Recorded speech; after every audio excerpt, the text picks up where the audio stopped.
জীবনে যত প্রেম আছে কলিজায়, নবীজির তরে সবটুকু দিয়ে দেব তাই। বিনিময়ে শাফাত যদি তার পাই, মুছে যাবে এ জীবনে যত ব্যথা ভার। আর কওলুন এই শব্দের আগে আল্লাহ আলিফ লাম, আল্লাহ তাআলা বলেন আল্লাযীনা যারা ইসতামিউনাল কওলা, যারা কথা শুনছে এবং শুনবে। কথা মানে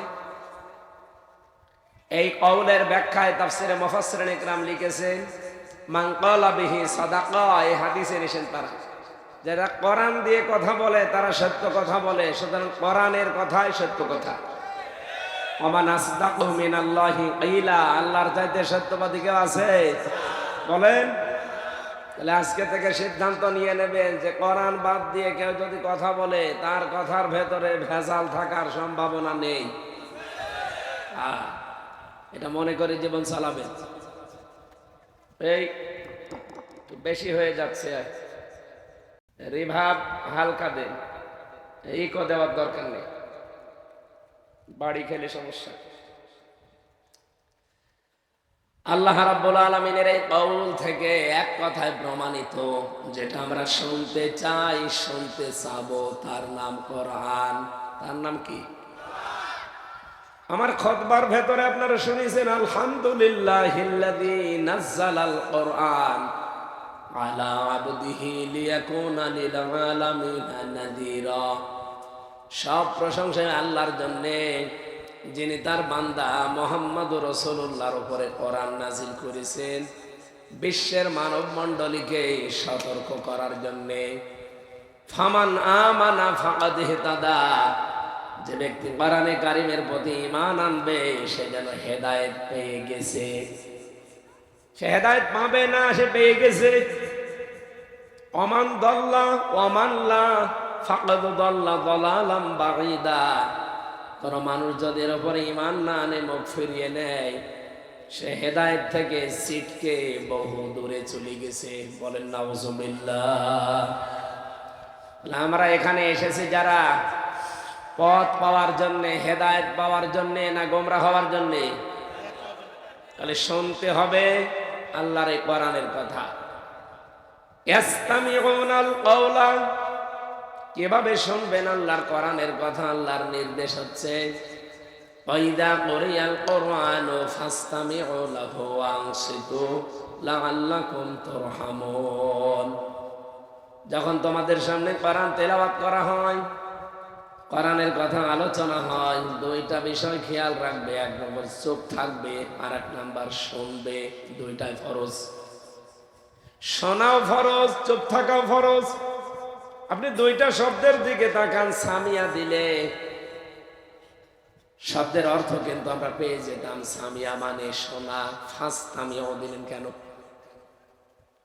ওয়ানসিতু এর ভেতরেও দুইটা অক্ষর বেশি করলেন কেন? বাপ পড়েছিলাম মিজান মন সাহেবে, বাবের ভেতরে এই শব্দগুলো বেশি। যে এই শব্দের ভেতরে অক্ষর বেশি তার গুরুত্ব বেশি। আল্লাহ সামিয়ানা দিয়ে ফাসতামিউ দিয়েছেন, ওয়ানসিতু দিয়েছেন, তার মানে বোঝা যাচ্ছে শব্দগুলোর গুরুত্ব একটু বেশি। আপনি শুনতে হলে অবশ্যই আপনাকে দিলের কান লাগিয়ে শোনা লাগবে। দুই নম্বরে শুধু শুনলেই হবে না, চুপ থাকা লাগবে।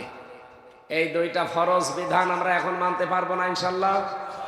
কি হবে?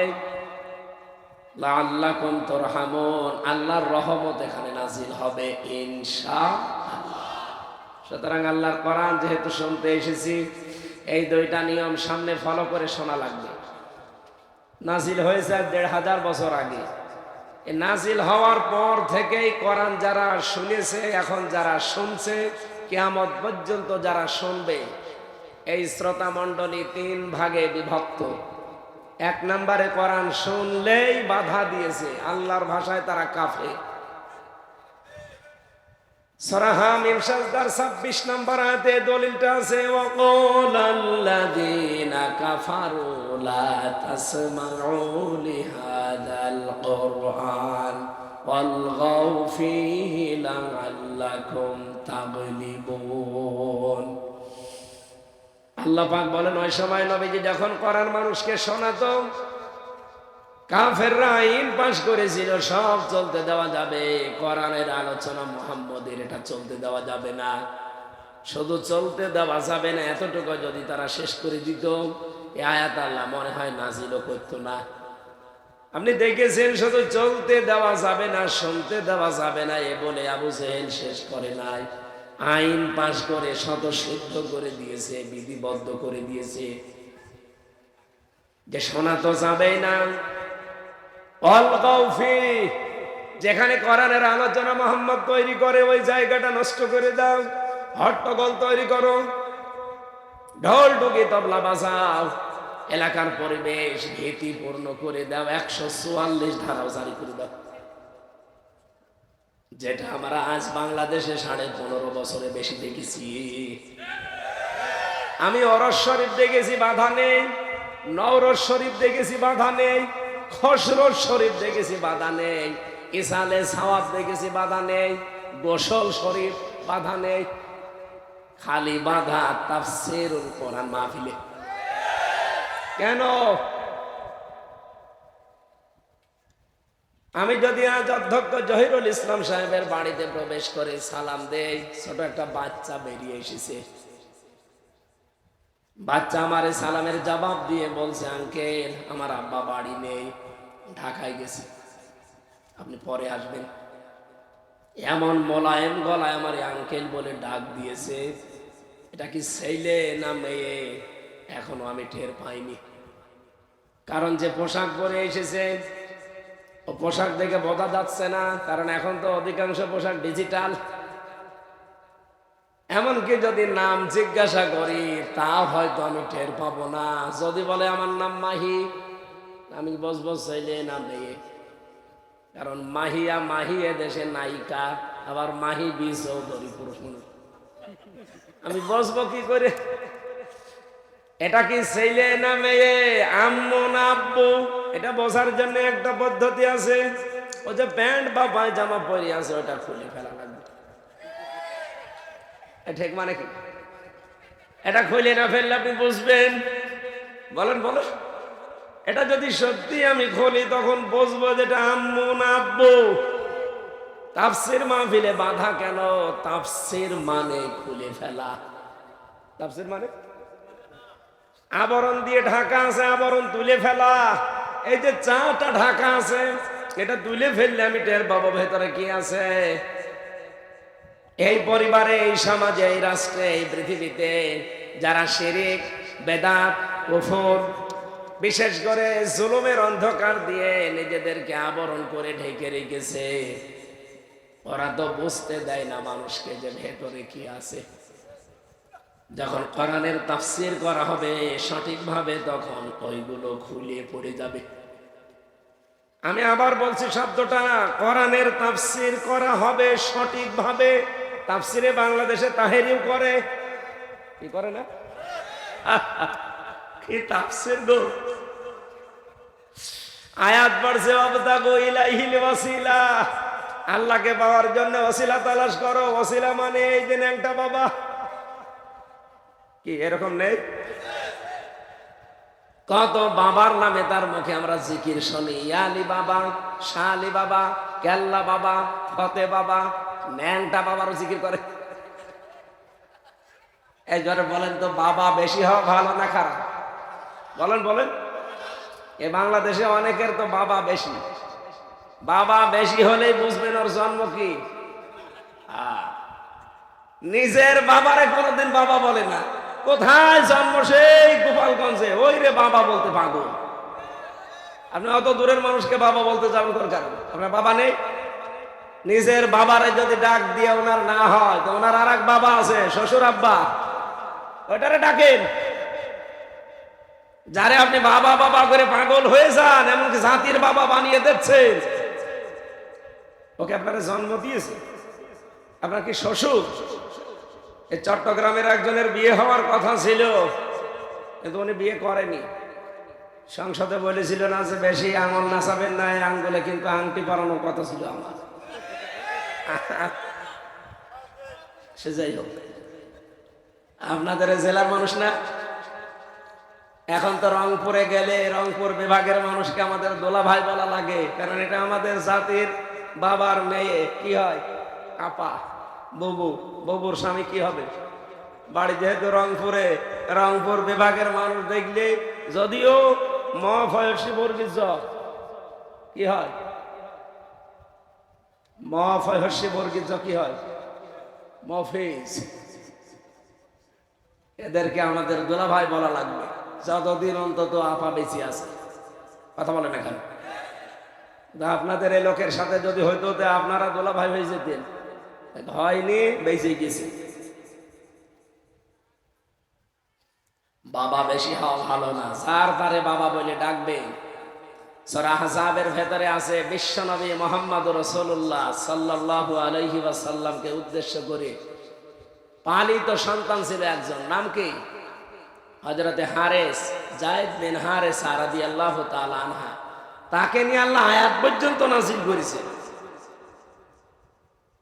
এমনকি মা কানা মুহাম্মাদুন আবা আহাদিম মির রিজালিকুম ওয়ালাকিন রাসূলুল্লাহি ওয়া খাতামান নাবিয়্যিন। সূরা আহজাবের 40 নম্বর আয়াতে আছে, আমার নবী মুহাম্মদ রাসূলুল্লাহ তোমাদের কোন অ্যাডাল্ট পুরুষের বাবা না। তিনি বাবা, কিন্তু অ্যাডাল্ট পুরুষের বাবা না, পরিপূর্ণ যে পুরুষ। আল্লাহ কিন্তু এখানে রেজাল্ট দিয়েছেন, সিবিয়ান দেননি। সিবিয়ান মানে ছোট মানুষ, আর রেজাল্ট মানে প্রাপ্তবয়স্ক মানুষ। প্রাপ্তবয়স্ক কোন পুরুষের পিতা নবীজি ছিলেন না, ছিলেন মানে ছোট মানুষ, ছোট পুরুষের পিতা ছিলেন। তার ছোট ছোট সন্তান ছিল না? কি নাম ছিল? একজনের ইব্রাহিম, একজনের নাম ছিল কাসিম, আর একজনের নাম ছিল তাহের। এই নামগুলো শোনেননি? এই সমস্ত সন্তানগুলো ছোট বয়সে দুনিয়া থেকে বিদায় নিয়েছে। আমার মাঝে মাঝে আয়াতটা পড়লে মনে হয় আল্লাহ যদি এখানে সেবিয়ান শব্দটা দিয়ে দিতেন, এই পৃথিবীতে বহু শয়তান আছে আল্লাহর এই কোরআনের ভুল ধরত। কি কথা বুঝতেছে? তারা বলতো আল্লাহ যেহেতু সেবিয়ান দিয়েছেন, উনি তো কোন সেবিয়ান পুরুষের, ছোট পুরুষের পিতা তো ছিলেনই, তাহলে কোরআনের আয়াত ভুল। আল্লাহ কায়দা করে আয়াতটা দিয়েছেন রেজাল। সুবহানাল্লাহ বলতে পারেন না? বিশ্বনবী মুহাম্মদ রাসূলুল্লাহ পিতা ছিলেন, কিন্তু প্রাপ্তবয়স্ক কোন পুরুষের পিতা ছিলেন না। হযরতে যায়েদ বিন হারেসা রাদিয়াল্লাহু তাআলা আনহু, তাকে তিনি যেহেতু লালন পালন করেছিলেন, পালিত পিতা বলে মানুষজন ডাক দিত। কোরআনে কারিমের আয়াত নাযিল করে আমার আল্লাহ সেইটাও নিষেধ করলেন। আমি আয়াতের তাফসিরে ফি জিলালিল কোরআনে নিজের বাবা বাদ দিয়ে পৃথিবীর কোন মানুষকে যদি কেউ বাবার মতো সম্মান দিয়ে ডাকে, ওর গুনাহ হবে। আর বাংলাদেশে আপনার বাবা কত? আরে চট্টগ্রাম বিভাগে বাবা বেশি। এই কথা বলছেন এখানে? সারা বাংলাদেশ করি আপনি যে কয়টা বাবা পাবেন, এই চট্টগ্রাম জেলায় তার সাথে বেশি বাবা। ঘরে ঘরে বাবা। আপনাদের এই লাইনটা একটু কম আছে। আনোয়ারায় যান, কত বাবা। আমি অনুষ্ঠানগুলোতে গিয়েছিলাম ওই জেলে যাওয়ার আগে, 18 সাল 19 সালে, যে বাড়িতে থাকতে দেয় দেখি বাবার বাড়ি। কি গো, এই বাড়িতে বাবা আছে, এই জন্য আপনি নিরাপদ। কারণ এখন তো আর জহিরুল ইসলামের মতো বাড়িতে থাকতে দেওয়া যাচ্ছে না। এই জন্য ওরা রাখতো আমার এই নিরাপদে রাখার জন্য বাবার বাড়ি, কারণ বাবার বাড়ি নিরাপদ। আমি যে কথাটা এখান থেকে আপনাদের বসাতে চাই, তাফসীর মানে যেহেতু খুলে ফেলা, তাফসীর মানে উন্মুক্ত করা। এই পরিবার, সমাজ আর রাষ্ট্রে যারা নিজেদেরকে আবরণ দিয়ে ঢেকে রেখেছে, কোরআনের তাফসীর করলে অবশ্যই তাদের আবরণগুলো খুলে যাবে, জাতি দেখতে পাবে এটা জাতির সর্বনাশকারী। এই জন্য এই 54 বছরে এত বাধা দেওয়া হয়েছে তাফসীর মাহফিলে। আল্লামা সাঈদীর তাফসীর মাহফিলে 144 ধারা পর্যন্ত দিয়েছে। এক কথা বলেন দেয়নি? ওই আমরা তো আজ পর্যন্ত কোন ওরস শরীফে বাধা হয়েছে আমি পাইনি। কেন দেয় না? কারণ জানে যে এখানে যা হবে আমরাই করতাম, ওরা করছে করুক। কিন্তু তাফসীর মাহফিলে বাধা একই কারণে। ওই জামানায় আবু জেহেল দিয়েছিল, ও বলেছিল শুধু বাধা দিবা না, অলগাউ ফিহি, হট্টগোল করো, ভীতিপূর্ণ অবস্থা তৈরি করো, লাআল্লাকুম তাগলিবুন, আশা করা যায় তোমরা গালেব হবে, বিজয় হবে।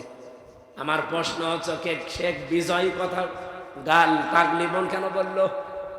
আবু জেহেল ভালো করে বুঝতো যে আমি যে চেয়ারে বসে আছি এ চেয়ার অবৈধ চেয়ার। বুঝতো না? কথা বলা লাগবে। হাসিনাও ভালো করে বুঝতো আমি যে চেয়ারে আছি এটা অবৈধ চেয়ার। বলেন বলুন। আবু জেহেল ভালো করে বুঝেছিল যে অবৈধ চেয়ার। মোহাম্মদ যেটা বলতে চায় এটা যদি জনগণ বুঝে ফেলে এটা আমার চেয়ারের পায়া রাখবে না। এই কথা বলছেন এখানে। মুহাম্মদুর রাসূলুল্লাহ যেটা আসলে বলতে চাইতো কোরআন দিয়ে, জনগণ যেটা বুঝতো, সত্যি যদি জনগণ একবার দাঁড়িয়ে যেত ওই জামানায় আবু জেহেলের পায়া থাকতো না। আবু জেহেলের উত্তর সুরে যুগে যুগে যারা আসবে তারাও বেশ ভালোভাবে বোঝে যে আমরা যা করি আর হামজা যা বলতে চাই কোরআনের সাথে জীবনও মিলবে না। ওই তখন বিভিন্ন নাম দিয়ে এটা বন্ধ করে দেয়। বলোটা আমরা এমনি বন্ধ করি না, কোরআনের বিপক্ষে আমরাও না, কিন্তু আমরা বন্ধ করি এই জন্য কারণ এখানে রাজনীতির কথা হয়। এটা ইহুদিদের একটা চক্রান্ত। দেশের ভালো মানুষগুলো আলেম ওলামা তারা যাতে কোরআনের পথে মানুষকে সঠিকভাবে দাওয়াত দিতে না পারে এই জন্য এই ধোয়া তুলে মানুষদেরকে দূরে সরিয়ে রেখেছে। এই ধোঁয়াটা তুলেছিল 15.5 বছরে বেশি। এটা ধোঁয়া কি বললাম? এটা ধোঁয়া যে রাজনীতির কথা বলা যাবে না। আরে ভাই, যে কোরআনে নামাজের কথা আছে, যে কোরআনে যাকাতের কথা আছে, ওই কোরআনে 918 জায়গায় রাজনীতির কথা আছে, সেটা বলা যাবে না। কোন কারণে? জাতে মাতাল হলো আবু জেহেল, যেমন তালে ঠিক ছিল। ওদের উত্তর সরি যারা ওরাও জাতে মাতাল হলো, তালে ঠিক আছে। আর এইভাবে করতে করতে 54 বছরে আমাদের অবস্থা দাঁড়িয়েছে। এখন কোরআনের পক্ষে ভোট চাইতে গেলেও মানুষ বলে রাজনীতি। কি কথা বলেন না? ইসমাইল সাহেব না, উনি প্রতিদিন বাজার থেকে আসার সময় মাছ নিয়ে আসে। আপনাদের এলাকায় যেহেতু সাগর এলাকা, বড় বড় মাছ পাওয়া যায়, বোয়াল মাছ, কিন্তু বাজারে বিক্রি হয় কেটে কেটে পিস পিস করে। যেহেতু গরিব মানুষ একেবারে 10 কেজি তো একবারে নিতে পারবে না, এই জন্য হাফ কেজি না 1 কেজি কেটে নিয়ে এসেছে পিস পিস করা। বাড়িতে আসার পরে মেয়ে জিজ্ঞাসা করছে বাচ্চা যে আব্বা এটা কি? বোয়াল মাছ। মেয়ে মনে করছে বোয়াল মাছ মনে এতটুকুই হয়, বোয়াল মাছ কি এতটুকু? দ্বিতীয় দিন আবার নিয়ে এসেছে, বলছে আব্বা কি? বোয়াল মাছ। ঠিক আছে। তৃতীয় দিন ওনার টাকা পয়সা হাতে এসেছে, এবার নিয়েছে 5 কেজি বোয়াল মাছ, কাঁধে করে নিয়ে আসতেছে। বাড়িতে ঢোকার পরে মেয়ে বলছে আব্বা কি? বোয়াল মাছ। মেয়ে দিয়েছে দৌড়, না এ বোয়াল মানি না, এ বোয়াল খাবো না, এ বোয়াল না। বলেন তো আগে জানিয়ে এসেছিল এটাকে আসল বোয়াল না আজকেরটা আসল? বলেন বলেন।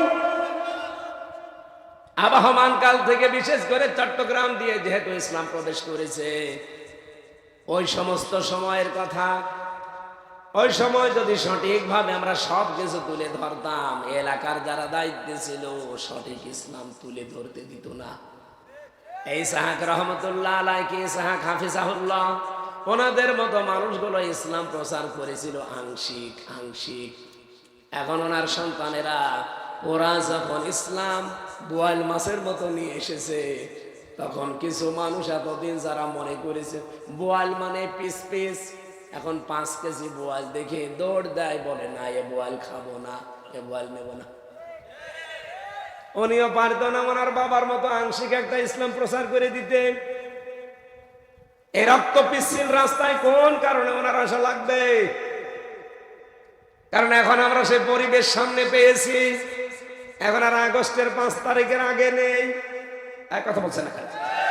এখন আমরা দেখতে পাচ্ছি এদেশে ওই পিস পিস করা 1 কেজি 1.5 কেজি বোয়াল লাগবে না, এখন লাগবে 5 কেজি ওজনের বোয়াল।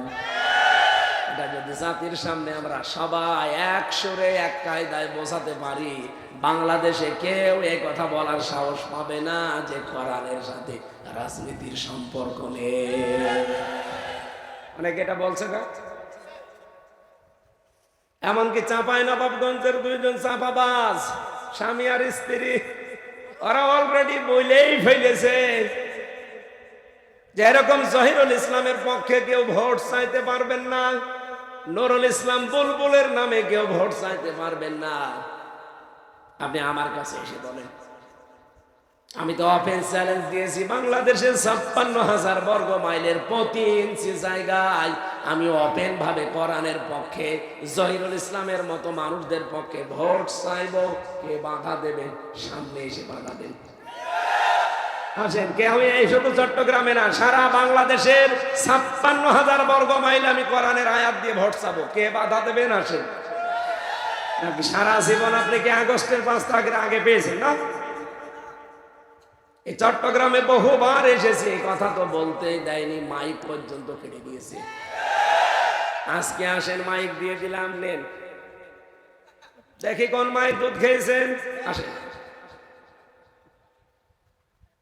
সামনাসামনি আসে না, শুধু চাঁপাই থেকে বসে বসে বলে আমি এই যে যাবো 26-22 তারিখে চাঁপাইনবাবগঞ্জ, বাধা দিয়ে দেয়। কিন্তু আপনি, আমি আপনার অফেন্স চ্যালেঞ্জ দিয়ে দিলাম, এই পাপিয়া পারে, ওনার নামের শেষে অন্তস্থ বাদ দিয়ে আমি বলেছিলাম ওনারে পাপিয়া বলা ঠিক না, পাপি বলা দরকার। কারণ আবু জেহেলের নাম আবুল হাকাম থেকে যদি আবু জেহেল হয়, আপনার নাম পাপিয়া থেকে পাপি হলে সমস্যা কি? কারণ আপনারও তো ঈমান নেই। যে কথা বলেছেন কোরআনের বিপক্ষে চলে গেছে।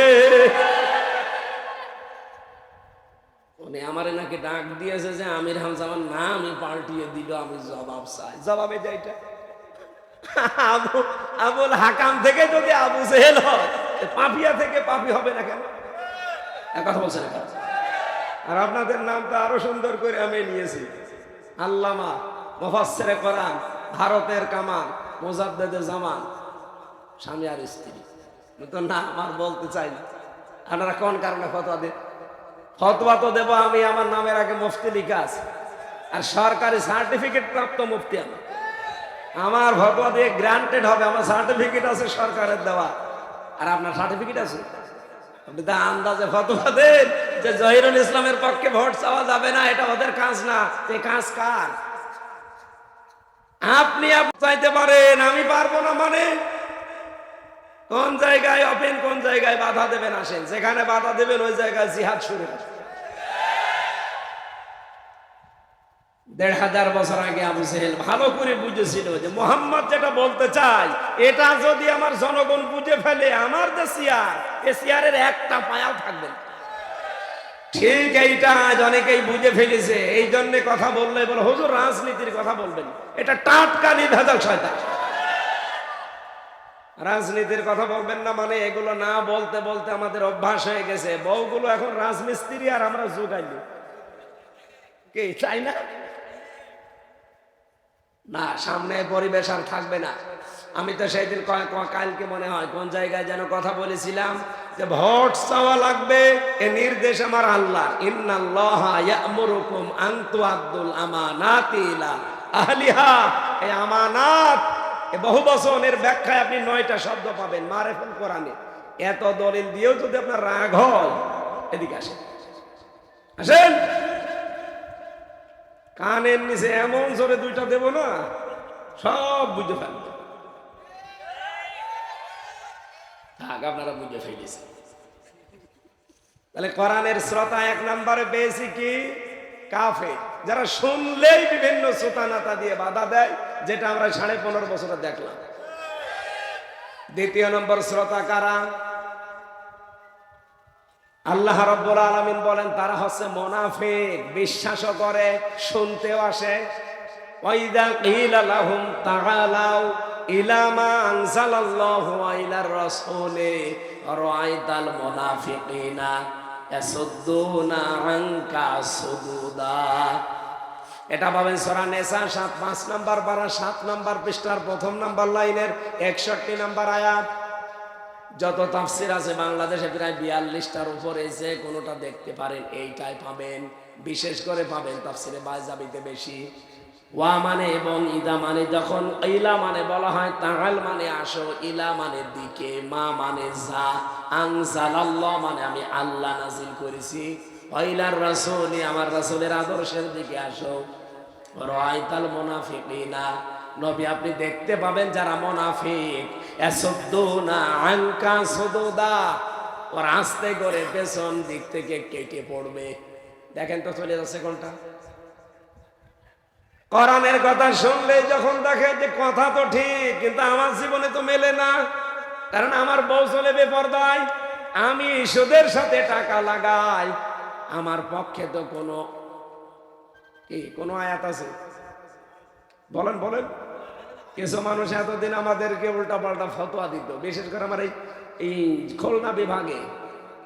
এক জায়গায় মাহফিলে বসে আছি, কানে কানে একজন বলছে, সভাপতি মুরব্বী মানুষ, আমারে বলছে, হুজুর এমন ওয়াজ করবেন স্বামী স্ত্রীর গন্ডগোল কেন হয় আর এটা মেটানোর পদ্ধতি কি, এটা বলে।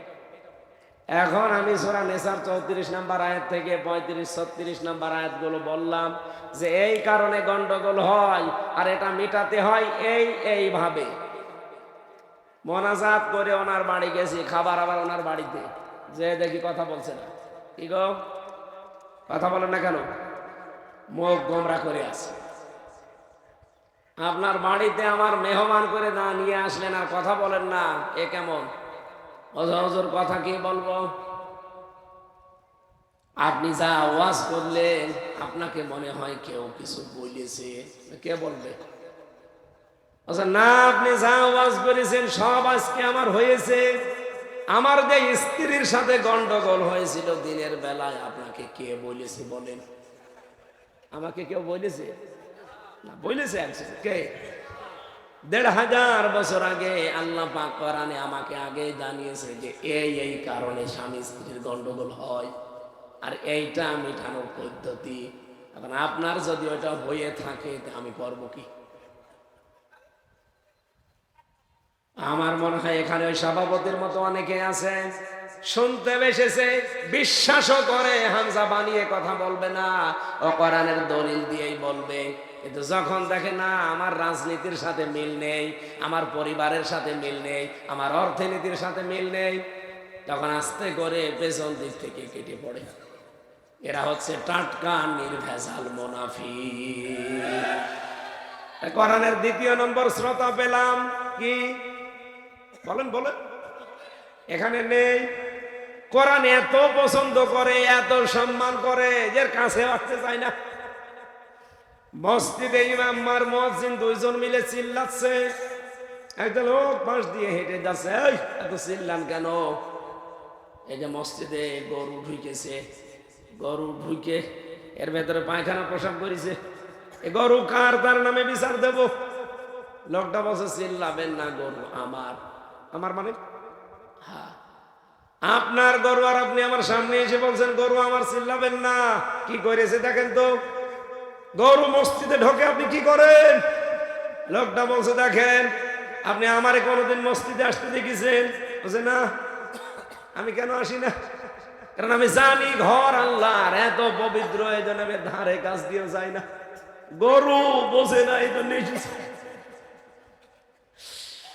আমাদের এখানে অনেক মানুষ আমরা এমন বসে আছি, কোরআন এত সম্মান করি, এত বিশ্বাস করি, যে দেখে না এ কথা তো একটাও আমার জীবনের সাথে মেলে না, আস্তে করে কেটে পড়ে। ইয়াসুদ্দুনা আনকা সুদুদা। হে নবী দেখবেন পেছন দিক থেকে তার আস্তে করে কেটে পড়ছে। এরকম মুনাফিক চট্টগ্রামে নেই? কারা আছেন হাত তোলেন তো। আরে মুনাফিক, ঠিক আছে, তারপরেও আপনি বসে থাকেন। 3 নাম্বারটা বলার জন্য আমি কিন্তু এ পর্যন্ত এসেছি। আল্লাহ রাব্বুল আলামিন বলেন কোরআনের ৩ নাম্বার শ্রোতা তারা যারা মুমিন, ইন্নামাল মুমিনুনা আল্লাযীনা ইযা যুকিরাল্লাহু ওয়াজিলাত কুলুবুহুম ওয়া ইযা তুলিয়াত আলাইহিম আয়াতুহু যাদাতুহুম ঈমানা ওয়া আলা রাব্বিহিম ইয়াতাওয়াক্কালুন। সূরা আনফালের ২ নাম্বার আয়াতে আছে আল্লাহ পাক বলেন ঈমানের দাবিতে আমি আল্লাহর দৃষ্টিতে মুমিন তো তারা যাদের সামনে আমার কোরআনের আয়াতগুলো তেলাওয়াত হলে তাদের অন্তরাত্মা কেঁপে ওঠে। ওয়াজিলাত কুলুবুহুম এর ব্যাখ্যায় পেয়েছি এখানে দাঁড়িয়ে আছেন কোন কারণে? আল্লাহ আকবার কাছে ওখানে বসে বসে খাইয়ে দেন, নষ্ট করে দিন। বসেন বসেন। এই গলা চা খেয়ে ভালো হয়, এর ওপর এখন টেন চলে গেলেও কিছু হবে। গলা কি গলা আছে? প্রতিদিন ২, ৩টা, ৪টা, 5টা করে আপনারা চালাচ্ছে। ওই কোথায় শাহজাহান চৌধুরী, আনাম শামসুল ইসলাম, কোথায় সে নূর মোহাম্মদ আনোয়ারি, এই খালি এই দলীয় নেতাদের দিয়ে ধরে হুজুর একটু গেয়ে দিয়ে। একদিনে একটা হলে তো পারা যায়, ৩টা, ৪টা, 5টা করে লাগাচ্ছে, এই জন্যই তো গলা আর উঠছে।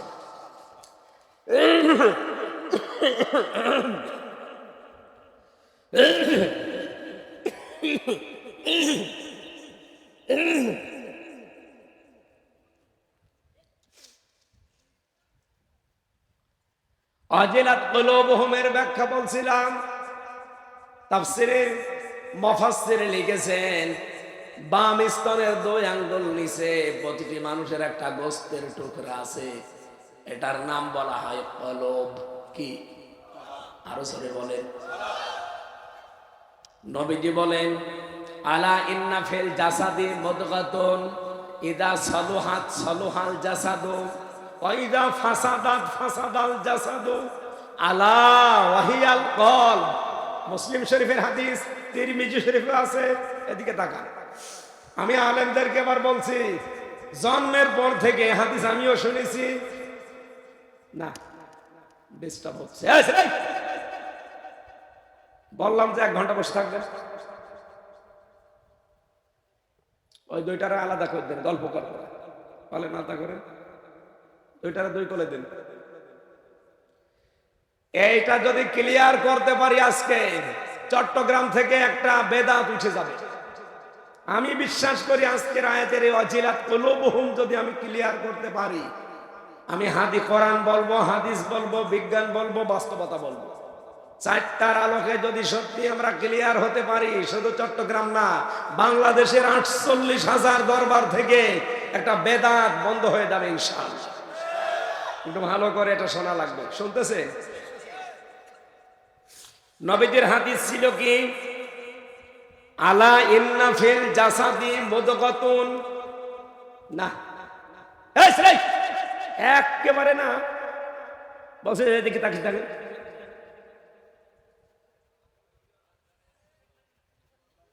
আলাদা হয়ে যান তো ভাই, আলাদা করে দেন।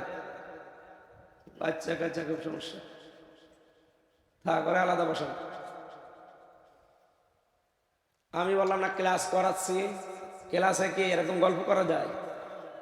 এক জবাব দেবেন এবার। আলা সাবধান, জেনে রাখো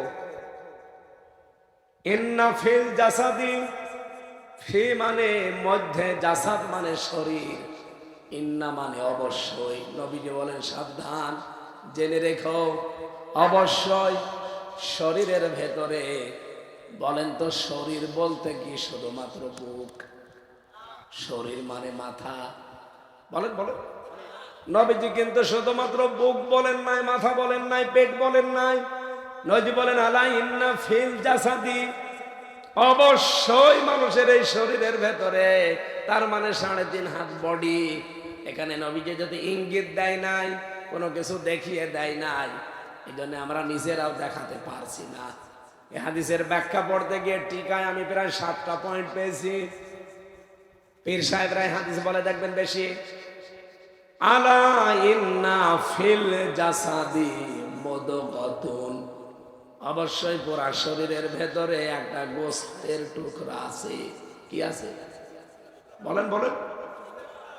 এখন মুদগা গোস্তের টুকরা, ইদা সলুহাত সলুহাল জাসাদু, যখন এটা ভালো হয়ে যায় পুরা মানুষটাই ভালো। এটা যখন খারাপ হয়ে যায় ওই যা ফাসাদাত ফাসাদাল জাসাদু, তখন পুরা মানুষটা খারাপ হয়ে যায়। আলা, ওই আলা মানে এই যেটা বললাম এটা, ওই সাবধান। ওয়াহিয়াল কলব, ওই গোস্তের টুকরার নাম হচ্ছে কলব। নাম কি বলেন বলেন। এ পর্যন্ত বুঝেছেন? এ পর্যন্ত এখনো বোঝেন? আমি আবার ব্যাখ্যায় যাচ্ছি।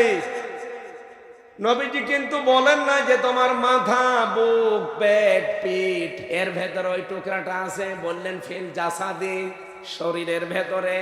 শরীর বলতে মাথা থেকে পা পর্যন্ত পুরাটা।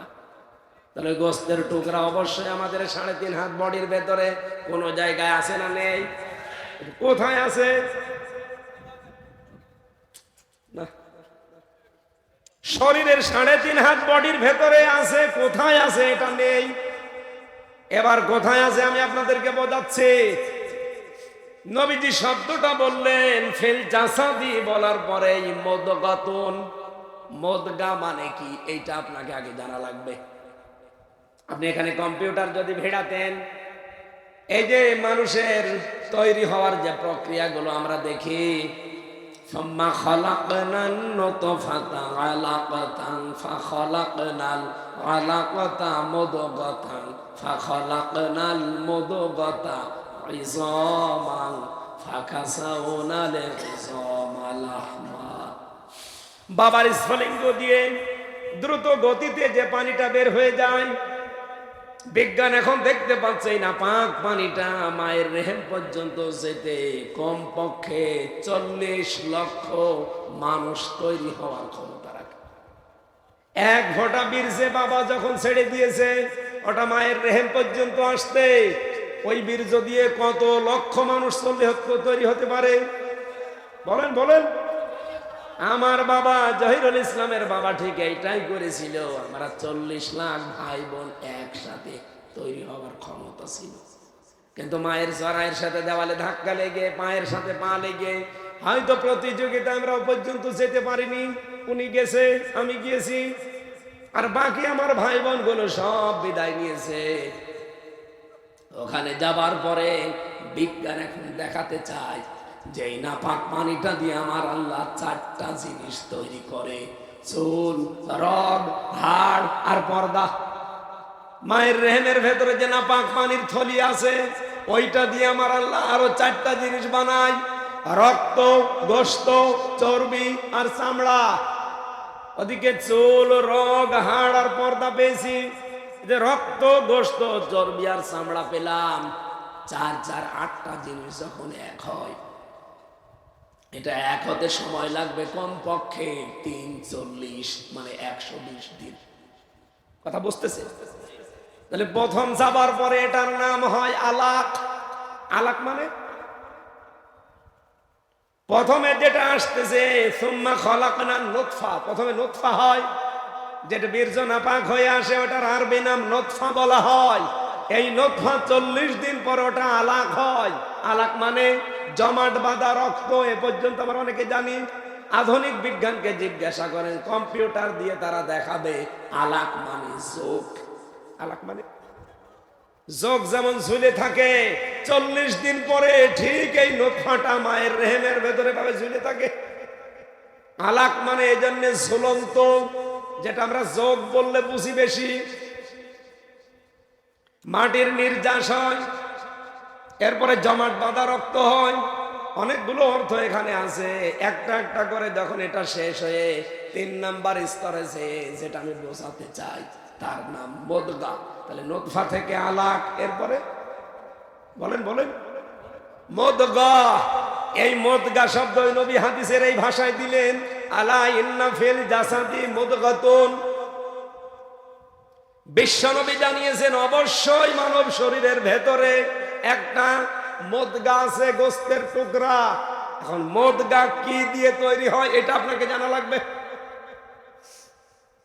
বিজ্ঞান এখন প্রমাণ করছে মদগা তৈরি হওয়ার জন্য কমপক্ষে 3টা জিনিস তার ভেতরে পাবেন। 1 নম্বরে আপনি রক্ত পাবেন, 2 নম্বরে চর্বি পাবেন, 3 নম্বরে রাবারের উপরে কামড় দিলে যেভাবে দাঁত বসে যায় ঠিক ওইভাবে দোড়া কাটা ভাব দেখা যাবে। আমি কেন নিয়ে আসছি বারবার এই শব্দটা, আমার একটা সামনে একটা কাহিনী আছে। আর সারা বাংলাদেশ সহ এই ভারতে আমি বেশি থাকতাম আগে, এখানে তো আরো 180 মাইল বেগে এই ব্যবসাটা চলছে। বিভিন্ন দরবারে গেলে দেখবেন ওরা কলব পরিষ্কার করার জন্য জিকির দেয় যে বাম স্তনের 2 আঙ্গুল নিচে কলব আছে, এমন জোরে ধাক্কা দিবি যেন পরিষ্কার হয়ে যায়। আমার এখানে প্রশ্ন না, কলব যদি এখানে থাকে তাহলে আপনি ধাক্কা ওইভাবে না আরো জোরে মারেন, দরকার হয় কোড়াল দিয়ে মারেন, হাতুড়ি দিয়ে মারেন, পরিষ্কার হোক। কিন্তু জিনিস যদি ওখানে না থাকে যত জোরে ধাক্কা মারবেন ও কি পরিষ্কার হবে না বুক ব্যথা হবে? বলেন বলেন। আমি আজ প্রমাণ করব এখানে আছে না অন্য কোন জায়গায় আছে। এবার আসেন কোরআনে কারিমে সূরা আরাফ 9 নম্বর পারা 13 নম্বর পৃষ্ঠার 2 নম্বর লাইনে আছে, 179 নম্বর আয়াতের মাঝের অংশে আছে। আল্লাহ পাক বলেন লাহুম কুলুবুল লা ইয়াফকাহুনা বিহা, তাদের কলব আছে কিন্তু তারা বোঝে না, চিন্তা নেই। তাহলে কলবের কাজ কি? না, কলবের কাজ কি? এই আয়াত দ্বারা প্রমাণ হচ্ছে লাহুম কুলুবুল লা ইয়াফকাহুনা বিহা, তাদের কলব আছে কিন্তু তারা বোঝে না, তারা চিন্তা করে না কলব দিয়ে। 3টি ইন্দ্রিয় শক্তির কথাই আয়াতে আল্লাহ দিলেন লাহুম কুলুবুল লা ইয়াফকাহুনা বিহা ওয়া লাহুম আয়ুনুল লা ইউবসিরুনা বিহা ওয়া লাহুম আযানুল লা ইয়াসমাউনা বিহা। এই 3টা জিনিস তাদের আছে। কলব আছে, চিন্তা নেই, দেখার পরে না দেখার ভান করে থাকে, শোনার পরেও না শোনার ভান করে থাকে। এরা আর মানুষ থাকে না, উলাইকা কাল আনাম, এরা জানোয়ার। এরা কি বলেন বলেন? আল্লাহ বলেন জানোয়ার পর্যন্ত বললেও তো হতো না, বালহুমা দল, শুকুরের চাইতে কুকুরের চাইতে এরা খারাপ। এই জন্য বারবার রিপিট করছি, কত পীর যে আয়াতে ধরা পড়বে, কত মুসলমান, কত রাজনৈতিক নেতা কর্মী আজকে আয়াতে ধরা পড়বে যে আপনার কলব আছে, আপনার চিন্তা নেই কেন? আপনার থেকে আল্লাহ গরু ছাগল বানায়নি। চিন্তা করার জন্য যেহেতু কলব দিয়েছেন, উপলব্ধি করার জন্য কলব দিয়েছেন, তাহলে কলবের যতগুলো কাজ তার একটা কাজ কি বুঝলাম? আরো জোরে বলেন বলেন। আমার প্রশ্ন, চট্টগ্রামবাসী মানুষ কি চিন্তা করে? আরো জোরে বলেন।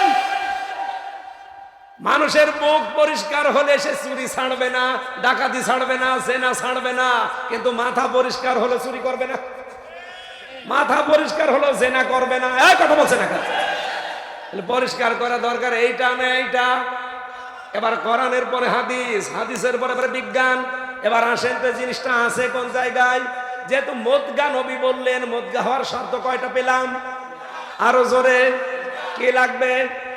রক্ত, চর্বি, আর একটা দোড়া কাটা ভাব লাগবে, যে রাবারে কামড় দিলে যেরকম হয়। এবার আপনি মাথার মগজ বের করেন, আর বাম স্তনের 2 আঙ্গুল নিচে যে গোস্ত আছে এটা কেটে বের করেন। দেখেন ওই শর্তগুলো মেনে কার সাথে? আমার তো মনে হয় বুক কেটে যদি বের করেন, এখানে রক্ত পাবেন, চর্বি পাবেন, দোড়া কাটা ভাব পাবেন না, জীবনও পাবেন। কারণ দোড়া কাটা ভাবটা কি? বিজ্ঞান এখন মাথার ভেতরে এই যে মগজ, এখানে 70,000 জিনিস পেয়েছে। ফ্রন্টাল লব, অক্সিপিটাল লব, প্যারাইটাল লব, মোটর কর্টেক্স, টেম্পোরারি কর্টেক্স, এরকম 70টা জিনিস আমি নিজে পেয়েছি। এই জিনিসগুলো এখান থেকে সাপ্লাই দিচ্ছে পুরা শরীরে। আপনি কি মনে করেন চোখ দিয়ে আমি দেখলাম সাপ? না, আপনার দেখার যে শক্তিটা মাথার মগজ, আপনি খালি খাপড়িটা খুলে দেন, আপনাকে আমি দেখাবো মাথায় যে দেখতেছে, দেখার জিনিস যেটা ফ্রন্টাল লব, এটা কিন্তু সামনে থাকে না, এটা আছে পেছনে। পুরা মাথার ভেতরে আল্লাহ এইগুলো জিনিসগুলো দিয়েছেন, দেখেছেন চোখ দিয়ে। চোখ দিয়ে দেখার সঙ্গে সঙ্গে চোখ পাঠিয়ে দিয়েছি ওই যে দোড়া কাটা ভাব বলা হয় রগ, এইটা দিয়ে এই তারের মাধ্যমে পাঠিয়ে দিয়েছে ওই পেছনে। ও সঙ্গে সঙ্গে সিদ্ধান্ত নিয়েছে হয়তো কিছু হাতে নাও, হয় লাঠি হাতে নাও, নাই দৌড় দাও। এই সিদ্ধান্ত কি চোখ দেয় না মাথা দেয়? বলেন বলেন, কি বুঝলেন এখান থেকে? চিন্তা আমরা করি বুক দিয়ে না মাথা দিয়ে।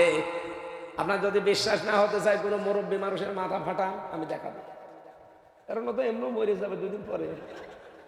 ওরে অন্তত এই যে মুরব্বী আছে, ওনার মাথা ফাটিয়ে দেন, আমি আপনাকে মগজে হয় চর্বি পাবেন এবং রক্ত পাবেন, আর ওই যে রাবারের উপরে কামড় দিলে যেভাবে দাগ হয় ওই দাগ পাবেন। দোড়া কাটা ভাব থাকে না?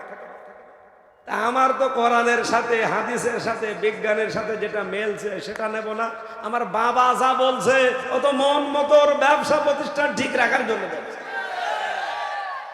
আমার মনে হয় দেশের মানুষ যদি এটা আজ বুঝতে পারে যে জিনিসই তো এখানে নেই, ও ছাতা আমি খালি এই ধাক্কা দিয়ে বুক ব্যথা হয়, এইটা পরিষ্কার করেন। বাংলাদেশ জামাত ইসলামী চায় এইটা পরিষ্কার। হ্যাঁ, এইটা যদি কারো অপরিষ্কার থাকে তাহলে লাঠি দিয়ে দল থেকে বের করে দেন। এই কথা বলেন না কেন? চেহারা দেখি না, দেখি আপনার এইটা ঠিক আছে কিনা।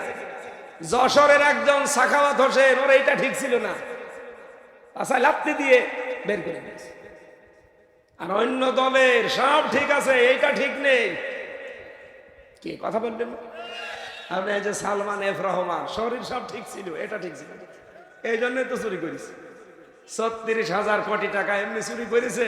শরীর তো ভালো, দেখতে মনে হচ্ছে যে একেবারে জিবরাইলের ছোট ভাই। মাথার চুল থেকে পায়ের স্যান্ডেল পর্যন্ত পুরা সাদা। আমার মনে হয় ভেতরও সব সাদাই ছিল, কিন্তু কলবটা পুরা কালো। যেটা দিয়ে চিন্তা ভাবনা আসবে ওটা পুরা কালো হয়ে গিয়েছিল, কারণ মানুষ পাপ করলে ওখানে একটা দাগ পড়ে। এই কথা বলেন না কেন? আপনি শোনেননি হাদিস যে পাপ করলে একটা দাগ পড়ে, আবার পাপ করলে আবার দাগ পড়ে, আবার পাপ করলে আবার দাগ পড়ে। উপরে সাবান সোটা দিয়ে সোনা পাউডার দিয়ে খুব ভালোই লাগে, ভেতরে পুরা কালো হয়ে গেছে। এই জন্য তো এত টাকা মারিং কাটি করেছে। এমনকি এই চট্টগ্রাম সহ বাংলাদেশের যত মানুষ বিদেশে থাকে, ৩ জন মানুষ এখান থেকে পার্সেন্টেজ পেত। এই দরবেশ একজন, হাসিনার ছোট বোন রেহেনা একজন, আর কুড়িগ্রামের একজন এমপি। এই ৩ জনের নাম আমি নিজে শুনে এসেছি মালয়েশিয়া থেকে। এই যে জামাটা সেলাই করতে গিয়েছি, যে দোকানে গিয়েছি, ওই দোকানদার বলছে আমার বাড়ি যশোরে বাংলাদেশে, আমার ৭.৫ লাখ টাকা লেগেছে এখানে আসতে, আমার ৮০,০০০ টাকাও পায় প্রতি মাসে। এই যে পাশে কাজ করছে এক দোকানে ৫ জন, এর বাড়ি হচ্ছে পাকিস্তানে, এর 2,20,000 টাকা লেগেছে, এরও ৮০,০০০ টাকা বেতন। আর এই পাশে যে 2 জন ইন্ডিয়ান, ওদের 1,20,000 টাকা লেগেছে, ওরও 80,000 বেতন। এই পাশে যে আর একজন থাইল্যান্ডে বাড়ি, এর 30,000 টাকা লেগেছে, এরও 80,000 বেতন। বলেন আমার লাগবে বাংলাদেশ থেকে 7.5 লাখ, আর আমার পাশের দেশ ইন্ডিয়া তার লাগবে মাত্র 1,20,000, পাকিস্তান লাগবে 2,20,000, আর ওর লাগবে 30,000 টাকা। উপায় সবারই 80,000। কথা বলছেন না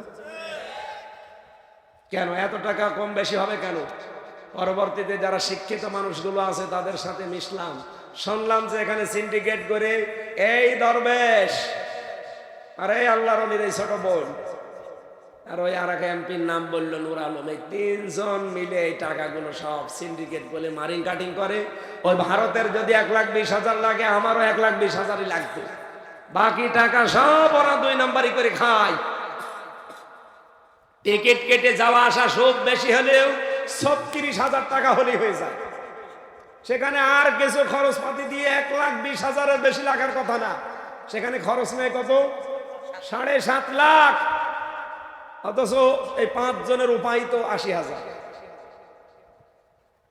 এই টাকাগুলো এতদিন মারিং কাটিং করে খেলেন, কি করলেন? বাংলাদেশের শ্রেষ্ঠ ধনী ছিল ওই সালমান এফ রহমানের দরবেশ, কিন্তু এখন জেলখানায় ফলরে থাকে। ওরে ফলরে না, ওরে কব্বরে দেওয়া দরকার। এই জন্য এইটা ঠিক করা দরকার না, এটা ঠিক করা দরকার। এইটা ঠিক নেই আমাদের। আল্লাহ পাক বলেন ওয়াজিলাত কুলুবুহুম, ওদের কলব কেঁপে ওঠে। ওয়াইদা তুলিয়াত আলাইহিম আয়াতুহু যাদাতুহুম ঈমানা। বাংলাদেশ সহ বিশ্বের মানুষেরা আজ যদি বুঝতো যে না পরিষ্কার করা দরকার এইটা না, তখন এই পীর সাহেবদের বানানো এসব হু হু এ জিকির এমনি বন্ধ করে দিত। বলতো ছাতা করে আমি বেকার বুক ব্যথা করব, আমার আগে এইটা পরিষ্কার করি, আর এটা পরিষ্কার করতে হলে আল্লাহর কোরআন লাগবে।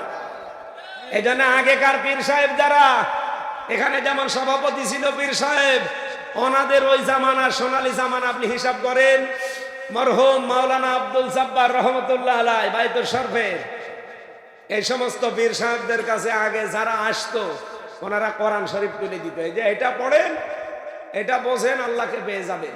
কিন্তু এখনকার তাদের অনেক সন্তানই তাদের এই দরবারের লোকগুলো আর এখন এই পদ্ধতিতে নেই। তাদের কাছে গেলে এখন আর কোরআন তুলে দেয় না, বলে যে জিকির করবি। কি জিকির? খালি এইটা ধাক্কা দিয়ে পরিষ্কার করবে। আরে ওটা তো নেই, পরিষ্কার তো এইটা করা লাগবে। কোনটা?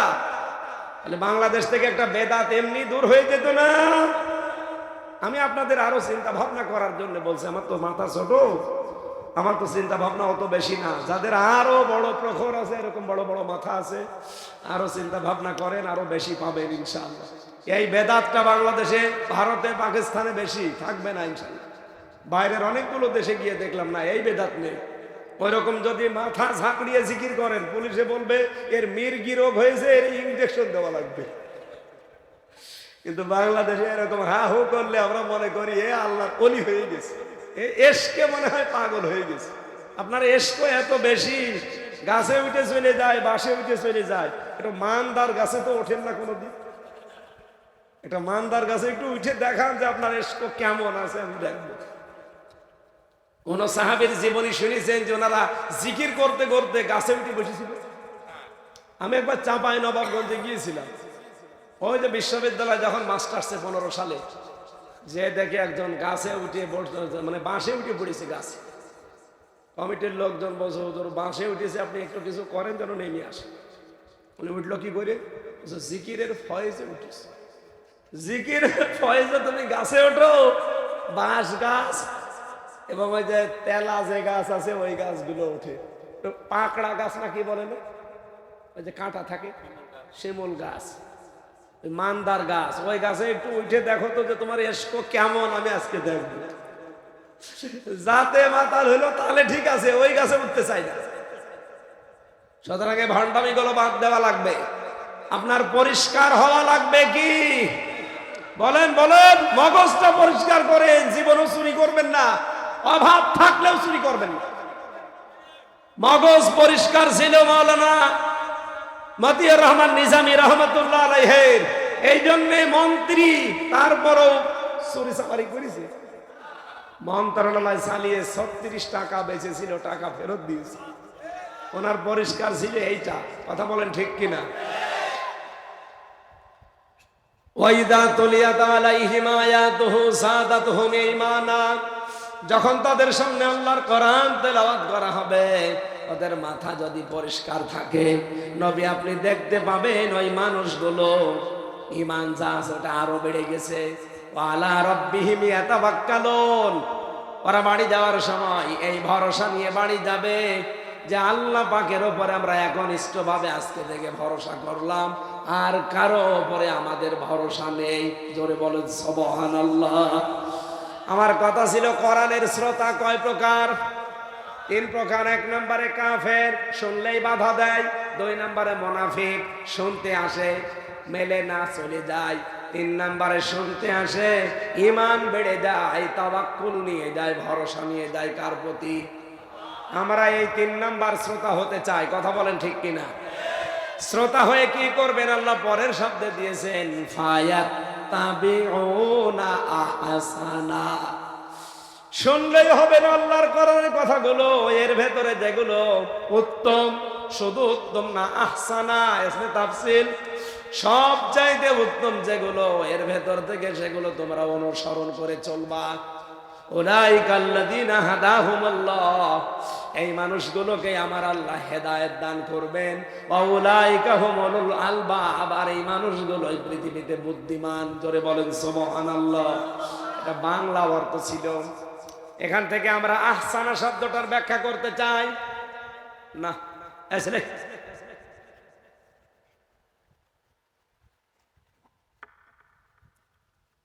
আপনি শুনতেছেন?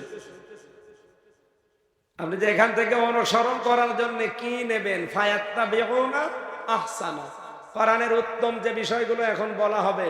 যেহেতু সারা জীবন আমরা একটা বাক্য শুনতে বেশি অভ্যস্ত, রব্বানা আতিনা ফিদ দুনিয়া হাসানা। এই হাসানা থেকে আহসানা, নাকি রব্বানা আতিনা ফিদ দুনিয়া হাসিনা?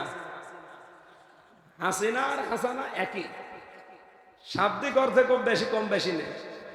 অনেক মুরব্বী আমরা দেখি এই হাসানার জায়গায় হাসিনা চাই। আমি নিজে, এই যে কোরআন শরীফ আমার সামনে, নিজে জেলখানায় এই গাজীপুরের কাশেমপুরে চলচ্চিত্র জগতের একজন ভিলেন, এই ভিলেন ধরা পড়েছিল, পরে দিয়েছে জেলে। আমি 3 তলায়, ও থাকতো 4 তলায়। এই আসরের পরে একটু আগে যখন ব্লক মারবে, ওই সময় দেখি কান্নাকাটি করে আর এই দোয়া পড়ে, কিন্তু দোয়াটা ভুল। রব্বানা আতিনা ফিদ দুনিয়া হাসানা, না বলে হাসিনা। কি গো, এই হাসিনা বলার পরে দেখি দোয়া করছে বাংলায়, আল্লাহ তুমি আমার মরণ দাও, আমাকে তুলে নাও, আমার নেত্রীকে তুমি হায়াত বাড়িয়ে দাও। আই রে শয়তান, কিসের দোয়া করিস? হুজুর দোয়া করেন আমার নেত্রীর জন্য, খুব মায়া লাগে, জেলে আছে, মায়া লাগছে নেত্রীর জন্য। হাসানা আল্লাহর বানানো, বাদ দিয়ে হাসিনা বলছে। ওই দিন চিন্তা করলাম, দেখি এই শব্দ নিয়ে একটু ঘাটাঘাটি করি, কি আছে। এর আগে হজে যাওয়ার পরে দেখেছিলাম লক্ষ লক্ষ হাজিরা কাবা শরীফ তাওয়াফ করার সময় এই আয়াতটা পড়ছে। রকনি আমিনি থেকে হজরে আসওয়াদ, এই জায়গাটা পার হওয়ার সময় সবার মুখে এই আয়াত, রব্বানা আতিনা ফিদ দুনিয়া হাসানা। হে আল্লাহ দুনিয়ায় হাসানা দাও। আল্লাহ পাক বলেন, পৃথিবীতে হাসানা যদি কেউ পেতে চায়, তাকে দুনিয়ার বুকে 10টা জিনিস পাওয়া লাগবে। কয়টা?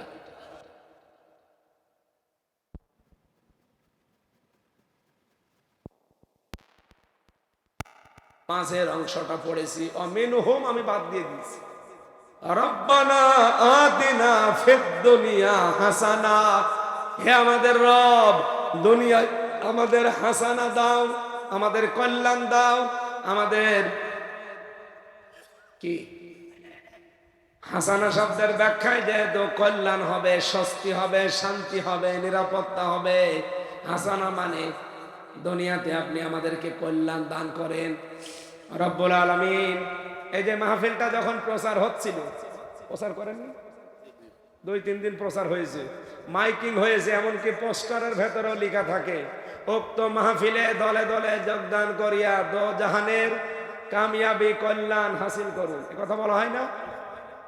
এটা বাংলায় বলেছেন, আমি ওইটা আরবিতে বললাম। দো জাহানের কল্যাণ কামিয়াবি হাসিল করুন। দো জাহানের কল্যাণ এই আয়াতের ভেতরে আছে।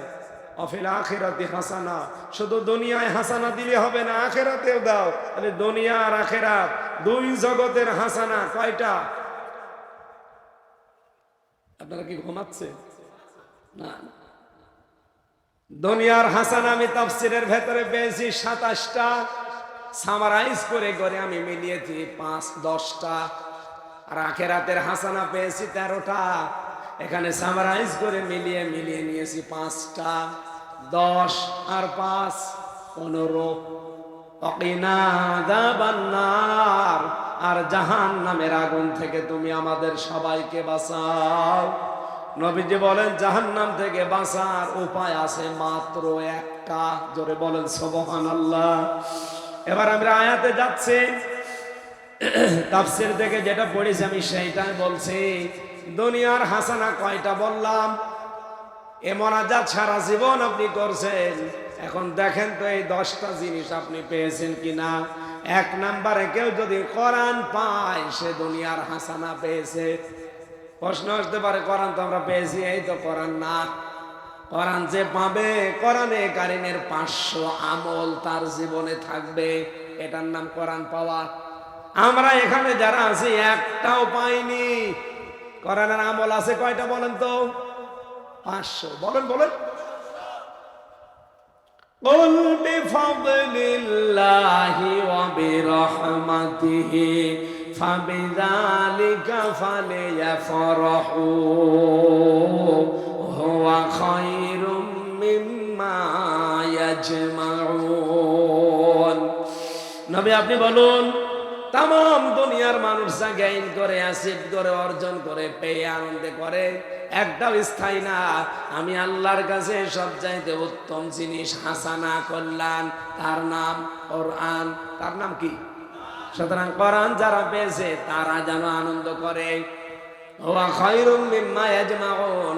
তামাম পৃথিবীর তুলনায় আমি আল্লাহর কাছে কোরআন শ্রেষ্ঠ সম্পদ। বলেন সুবহানাল্লাহ। সুতরাং আমরা বিশ্বের 810 কোটি মানুষের মাত্র 2 কোটি মুসলমান, 200 কোটি মুসলমান। আমরা এই 200 কোটি মুসলমান কিছু না পেতে পারি, আমরা কোরআন পেয়েছি না পাইনি? সুতরাং কোরআন যারা পেয়েছে তাদের উচিত হবে এটাকে হাসানা যদি পেতে চান, কল্যাণ, স্বস্তি, শান্তি, নিরাপত্তা, তাহলে দুনিয়ার ময়দানে 500 আয়াতের বিধান আমাদের চর্ম চোখে দেখা লাগবে। আল্লাহ সে ব্যবস্থা সামনে করে দেন। বলেন আমিন।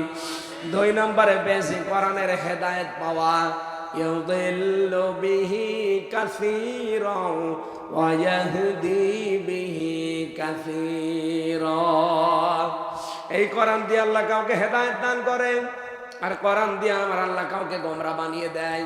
হেদায়েত দেয় কাকে, গোমরা বানায় কাকে? সূরা তাহার ভেতরে আছে 36, 37 নম্বর আয়াতের ভেতরে। দলিলগুলো লম্বা করতে গেলে রাত 12টা বেজে যাবে। 3 নম্বরে পরিশ্রম করতে পারার নাম হচ্ছে দুনিয়ার হাসানা। বিশ্ব নবী মুহাম্মদ রাসূলুল্লাহকে আল্লাহ জানিয়েছেন, হে নবী আপনি যে পরিশ্রম করতে পারেন, লাকাদ খালাকনাল ইনসানা ফি কাবাদ। অবশ্যই আমি আল্লাহ মানুষকে বানিয়েছি কঠোর পরিশ্রমের মধ্য দিয়ে। ইয়া আইয়ুহাল ইনসান ইন্নাকা কাদিহুন ইলা রাব্বিকা কাদহান ফামুলাকি। ওই মানুষেরা, তোমার রবের কাছে পৌঁছাতে হলে কঠোর পরিশ্রমের মাধ্যমে পৌঁছানো লাগবে। সুতরাং যারা কাজ করে খান, যারা পরিশ্রম করে খান, আপনি দুনিয়ার হাসানা পেয়েছেন। আর যাদের কোনো কাজ নেই, শুধু বসে বসে খায়, এরা দুনিয়ার হাসানা পায়নি। 4 নম্বরে দুনিয়ায় নিরাপত্তা পাওয়া। আজ আছে নিরাপত্তা আমাদের? বাড়ি থাকলে আমরা খুন হয়ে যাই, বাইরে গেলে গুম হয়ে যায়। এই পরিবেশটা যদি সত্যি শান্ত করা লাগে, কোরআনের বিধানের বিকল্প। 5 নম্বরে বেশি দুনিয়ায় শান্তি পাওয়া, সুখ পাওয়া। সুখ কি আর শান্তি কি? সুখের আরবি হচ্ছে রাহাতুন, শান্তির আরবি হচ্ছে সালাম বা সিলমন, সালমন। সুখ 3টা জিনিসের নাম, আর শান্তি 4টা জিনিসের নাম। এই 3 আর 4 7টা জিনিস সূরা আরাফের ভেতরে আমার আল্লাহ দিয়ে দিয়েছেন। 22 নম্বর আয়াত। যদি সত্যি এই 7টা জিনিস আপনার জীবনে আপনি পেয়ে যান, আমি শুধু দলিলগুলো বলছি, বাড়ি যা মিলিয়ে নেবেন। 6 নম্বরে সুস্থতা। কেউ যদি সুস্থ থাকতে পারেন, আপনি মনে করবেন আমি দুনিয়ার হাসানা হালকা পেয়েছি। যানবাহন পাওয়া, এমনকি হালাল কর্মজীবনের মাধ্যমে একটা বাসস্থান তৈরি করা। আজ কত মানুষ হারাম ইনকাম করে খুশি হয়, কিন্তু হালাল ইনকাম যতটুকু করবেন ততটুকুই খুশি হওয়ার নির্দেশ আল্লাহ পাক তার নবীকে দিয়েছেন, ইমানদারকে দিয়েছেন, পৃথিবীর সব মানুষকে দিয়েছেন। কোরআনে দেখবেন ধারাবাহিকভাবে কথা আছে, ইয়া আইয়ুহার রাসূল কুলু মিনাত তাইয়্যিবাতি ওয়া আমালু সালিহা। পৃথিবীর সব রাসূলকে একই নির্দেশ দিলাম যে হালাল খাও। কি খাও?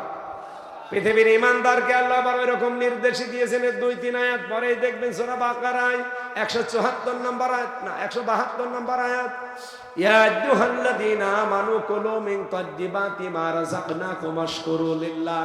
ইমানদাররা যেটা খাবে ওটা যেন হালাল হয়। পৃথিবীর মানুষকে আবার আল্লাহ উদ্দেশ্য করে জানিয়েছেন, ইয়া আইয়ুহান নাস কুলু মিন তাইয়্যিবাতি হালালান।